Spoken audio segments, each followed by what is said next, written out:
Dagdag pang balita mga kabrigada, ang PhilConsa pinare-review muli sa Korte Suprema ang naging ruling nito sa VP Sara impeachment case. Brigada Sheila Matibag, ibrigada mo. Brigada Live Report.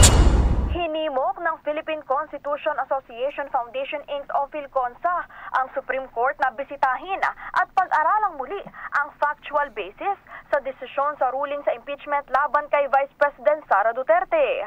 Kaugnay nito, nangangamba rin ang asosasyon sa ipinatutupad ng mga bagong alituntunin ng Korte Suprema. Sa isang pahayag, sinabi ng PhilConsa sa pamagitan ni retired Chief Justice Reynato Puno na dapat i-review ng may ultra-care ang mga facts. Ang mandato umano ng SC ay bigyang kahulugan ang batas sa mga kaso kung saan ang katotohanan ay nabuo na. Dagdag pa ni Puno, ang mga katotohanan ito ay hindi masusing na itatag sa anumang hukuman.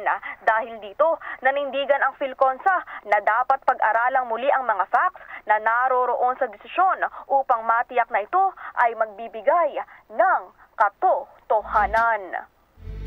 In the heart of changing lives, ako si Brigada Sheila Matibag ng 15.1 Brigada News FM Manila.